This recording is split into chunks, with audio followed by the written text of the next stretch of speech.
soo dhawaada saaxiibayaal meel walbo dunida daafeed ka joogtaan kulanti wacan wanaagsan harta muuqaalka like siir share garee channelka subscribe dhagan baleelka fursa u noqoto saaxiibka sida joogta inoogu xiran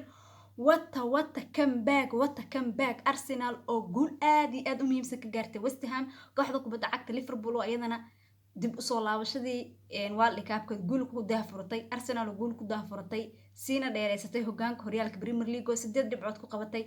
yaa u baahan Gabriel Jesus ayay taagan tahay Nketiah Bukayo Saka iyo Martinelli ayay ku adeeganaysaa Tottenham ayadana taaka ayaa loo dhigay soo dhawaaw waxaan ka dalbanaa walaal macaan xilli dambe muuqaalka soo duubaya muuqaalka in harto like iyo saartaan saa u dareemo waxaan bal aan soo duubo dad badan inay gaareen muuqaaladeesa ul falgashiina aad ugu mahadsantii commentidiina wanaagsan amaalba iyo soo qortaan soo dhawaada wixii dhiirigelina xaqiina waa waxa ku hormarayna Arsenal maadaama ay yihiin hogaamiyaasha horyaalka Premier League caawa waxay joogan Emirates Stadium kulan London derby wuxuu dhexmaray Arsenal iyo West Ham xatee waxaa jooga boqorkii Arsenal ayaa dhihi karnaa boqorkii waa Ilaahay Arsene Wenger waa macalinka kaliya ee u suurta gashay in koobka dahabka uu qaado waa koobkii lagu qaaday unbeaten Arsene Wenger ee xaaskiisa iyo familkiisa ayaa caawa joogeen waliba Arsenal gool ayaa looga hormaray gool rigoore ah goodka haddii aad maqashid garsoorayaasha waa Mike Olivier kibirkii ka batay rigoore ayaa laga dhigay Arsenal soo laabashadii Arsenal naf ayay isgrisay haaf hadii hal gool iyo eber lagu maray Arsenal jawaab ayay ka bixisay haafka hore haafka dambe way fiicnaysay u dheeyeen Arsenal koox horyaalka qaadi lahayd wajigeeda waa ay leeyihiin taariikhda kubadda cagta isma qalado Arsenal waxaa lagu leeyahay xilli ciyaareedka waxaa lagu leeyahay 10 sano la soo dhaafay Liverpool kaliya ku dhacday xilligan koox horyaal heesa in ay qaadi weyso Liverpool kaliya ku dhacday Arsenal micnaha see u socota isee wax u wado iyo micnaha dhiiga iyo dadaalka iyo pressure-ka iyo boobka iyo ayaga dhan waxa ay sameynayaan in horyaalkan ay ku guuleystaan aad ay ugu qalmaan Arsenal waxa ka maqan oo injury ka ah ninkii ahaa waliba waxaa dhaawac kaga maqan ninkii ahaa Gabriel Jesus oo leh Arsenal wada Arsenal waa koox ayada iswada cid wada ma lahan Bukayo Saka u bilaabo daqiiqadii 47 haddana waxa gool kale u dhaliyay Martinelli daqiiqadii 56 70 inta la gaarin waxa sii quusiyay West Ham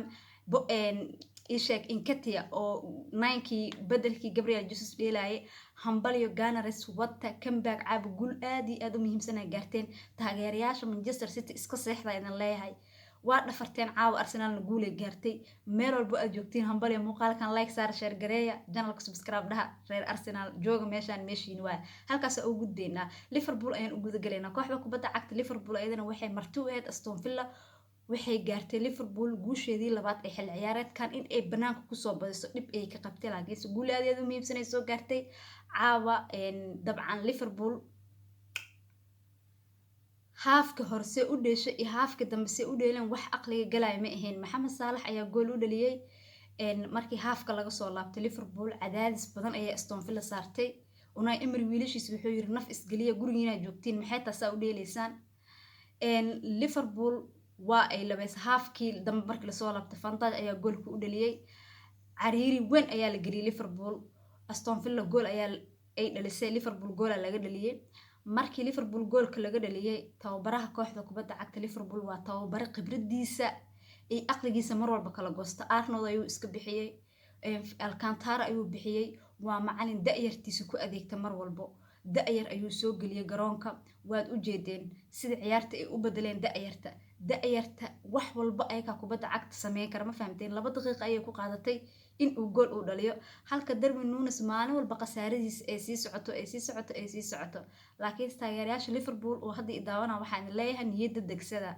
saxaafadda Ingiriiska ku dhagan dhihi kara Darwin Núñez because Grealish waa uu joogaa kii kale oo Manchester jooga waa uu joogaa mar walba in hal xidig la saarnaado waa laga fiican yahay xidigan uu qasaarin badan yahay sax waaye laakiin xasuusta dib u celiya idinkana waxa soo xasuusataan Sadio Mane markuu idinku soo biirayay sidoo ahaa markii aad ka keensanayseen Southampton zero ah isnaftirkiisa quality fiican ma lahayn la qabsasho u baahan yahay suga Darwin Núñez wadada saxda uu soo qaadi doonaa caawa Liverpool waxay ku badbaadeen barbara ayaa la gelin lahaa macalinkooda oo janji micnaha bedel fiican sameeyay oo degdeg wax u bedelay bedelka uu sameeyay waa uu miro dhalay soo laabasho fiican ayay sameeyeen kulankoodii labaad oo away inay ku dheelaan xilli ciyaareedkan ay soo badiyeen ay qaateen Liverpool halkaas ugu gudbeyna nimankii Tottenham ayakana waa la qabtay maantay shinida ama Brentford oo kulanka ugu dambeeyay horyaalka Man City garaacda qabatay laba gool ayaa loogu hormaray. Tottenham waa koox soo laabashada ku wanaagsan mar walbo. Harry Kane ayaa gool u dhaliyay, Kulusevskina gool kale ayuu u dhaliyay. marka xaaladda horyaalka Premier League jaq ayay isku tahay. Arsenal 8 dhibcood ayay ku hogaaminaysaa. Kaalinta labaad waxaa ku jirta Newcastle, kaalinta saddexaadna waxaa joogta Man City, kaalinta afraad dabcanna waxaa joogto Tottenham.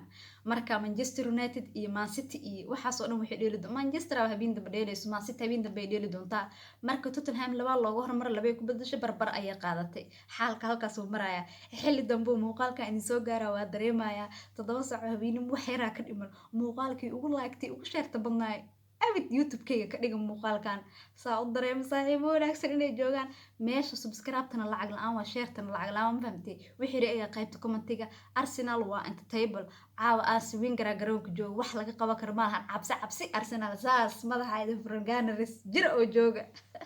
Bye bye.